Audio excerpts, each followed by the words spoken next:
রাধে রাধে রাধে বন্ধুরা, অমৃত কথা বাংলা চ্যানেলের নতুন পর্বে আপনাদের সকলকে স্বাগত জানাচ্ছি। শ্রী হরি বিষ্ণুর অশেষ কৃপা পেতে অবশ্যই কমেন্ট বক্সে লিখুন হরে কৃষ্ণা। এই পর্বের বিষয় হলো ভগবান শ্রীকৃষ্ণ করুণা সিন্ধু অদম জনবন্ধু, তিনি পতিত জীবদের তার অহত কি করুণা বিতরণ করতে চান। ভগবানের কৃপা প্রাপ্ত হলেই জীবের দুঃখ কষ্ট পরিসমাপ্তি হবে। সেই দুঃখ বিনাশে উৎসব হচ্ছে চন্দন যাত্রা মহোৎসব। 2025 সালে 1432 বঙ্গাব্দে চন্দন যাত্রা মহোৎসব কবে থেকে শুরু হবে, কবে সমাপ্ত হবে? চন্দন যাত্রা মহোৎসব চলাকালীন বাড়িতে চন্দন যাত্রা মহোৎসব কিভাবে পালন করব? শ্রীকৃষ্ণ এবং নাড়ু গোপালের সহজ সরল পুজো পদ্ধতি, পুজোর মন্ত্র সহ জানবো এই ভিডিওর মাধ্যমে। ভিডিওতে যাবার আগে অমৃত কথা বাংলা চ্যানেলটিকে অতি অবশ্যই সাবস্ক্রাইব করুন, লাইক করুন, কমেন্ট করুন, শেয়ার করুন, ধার্মিক নোটিফিকেশন ঘন্টাটি বাজিয়ে দেবেন। উৎকল খণ্ডে বর্ণিত আছে শ্রীকৃষ্ণ জগন্নাথ দেব মহারাজ ইন্দ্রদমকে এই রূপ বলেছেন। বৈশাখ মাসের শুক্লপক্ষের অক্ষয় তৃতীয়া নামে তিথিতে সুগন্ধে চন্দন দ্বারা আমার অঙ্গ লেপন করবে। সেই অনুসারে অক্ষয় তৃতীয়া পথে আরম্ভ করে জ্যৈষ্ঠ মাসের শুক্লা অষ্টমী তিথি পর্যন্ত দীর্ঘ 21 দিন ধরে প্রতিদিন শ্রী জগন্নাথের বিগ্রহে শ্রী অঙ্গ চন্দন লেপন করা হয় এবং প্রতিদিন নানা সুশীতল ভোগ নিবেদন করা হয়। এই সময় জগন্নাথ দেবের বিগ্রহ গণে পোশাক, হালকা পুষ্প মাল্য আদির আধিক্য বৃদ্ধি পায়। দিবাভাগে শ্রী বিগ্রহ গণে শ্রী অঙ্গে শ্রী চন্দন লেপন করা হয়। ইহাকে চন্দন বেশ বলা হয়ে থাকে। শ্রী চৈতন্য চরণামৃতে উল্লেখ রয়েছে, সময় শ্রীধাম বৃন্দাবনে পরম বৈষ্ণব শ্রীল মাধবেন্দ্র পুরীকে স্বপ্নে তার আরাধ্য শ্রী গোপাল বলেন, আমার শরীরে তাপ জুড়াচ্ছে না, তাই মলয় পর্বত থেকে চন্দন নিয়ে এসো এবং তা আমার অঙ্গে লেপন করো, তাহলে আমার তাপ জুড়াবে। বৃদ্ধ মাধবেন্দ্র পুরী নীলাচলে জগন্নাথ পুরীতে এসে শেখদের কাছে থেকে মলয়, চন্দন ও কর্পূর নিয়ে বৃন্দাবনে ফেরার পথে যখন রেমুনাতে শ্রী গোপীনাথ মন্দিরে এসে সেই রাতে সেখানে সায়ংকালে স্বপ্ন দেখেন। গোপাল এসে বলছেন, গোপীনাথ ও আমি অভিন্ন শ্রী গোপীনাথের অঙ্গে চন্দন লাগালে আমার অঙ্গ শীতল হবে। অদৃশ্য তুতে শ্রী হরির অঙ্গে কর্পূর চন্দন লেপন করলে ভগবান শ্রী হরি অত্যন্ত প্রীত হন। শ্রী মাধবেন্দ্র পরিপাদ গোপালের শরীরে তাপকে দূর করতে 21 দিন পর্যন্ত চন্দন লাগিয়েছিলেন। তার ফলে গোপালের তাপ দূর হয়েছিল। মাধবেন্দ্র পুরী মনে করতেন, গোপালকে শীতল করতে পারলে আমরাও শীতল থাকব।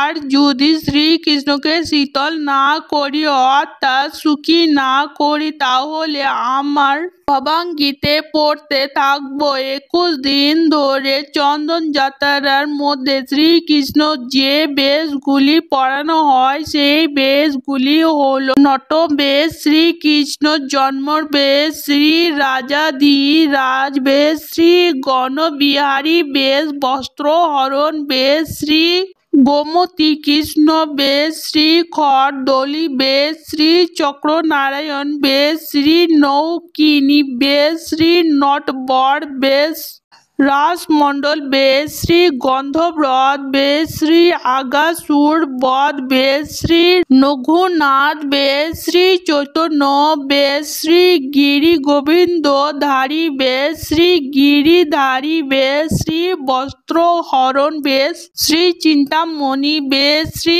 গজ উদ্ধার বেশ, শ্রী নং বিহারী বেশ। এই বেশগুলি 21 দিন ধরে শ্রীকৃষ্ণকে পড়ানো হয়ে থাকে। 2025 সালের 1432 বঙ্গাব্দে শ্রী শ্রীকৃষ্ণের চন্দন যাত্রা মহোৎসব শুরু হবে 21 এপ্রিল 2025, 16 বৈশাখ 1432 বুধবার।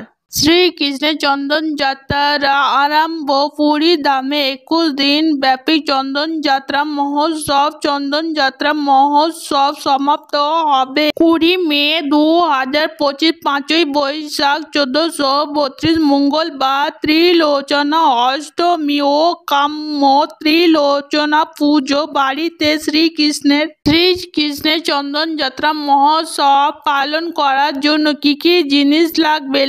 মৌসুমী ফলের রস, যে কোনো মৌসুমী ফলের রস লাগবে। তুলসী পাতা, সাদা চন্দন বাটা, গোপ চন্দন বাটা, অগরু, সুগন্ধি ফুলের মালা, ফল, মিষ্টি, কর্পূর, সুতির বস্ত্র লাগবে ঠাকুরদের জন্য। চন্দন যাত্রা মহোৎসব চলাকালীন ঘর বাড়ি ভালো করে পরিষ্কার রাখতে হবে।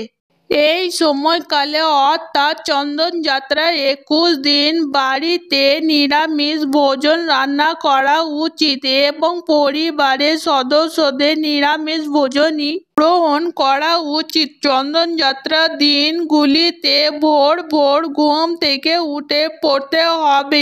এরপর বাড়ি ঘর ভালো করে পরিষ্কার করে নেবার পর স্নান সেরে শুদ্ধ জামা কাপড় পরে ঠাকুর ঘর পরিষ্কার করতে হবে। এরপর ভগবান শ্রীকৃষ্ণকে বা নাড়ু গোপালকে স্নান পাত্রে রাখতে হবে, তাদেরকে স্নান করাতে হবে। প্রথমে মৌসুমী ফলের রস দিয়ে স্নান করাতে হবে, তারপর একটি পাত্রে গঙ্গা জল নিতে হবে। গঙ্গা জলের মধ্যে তুলসী পাতা, গোলাপ জল এবং চন্দন মিশিয়ে সেই শীতল জল দ্বারা স্নান করাতে হবে।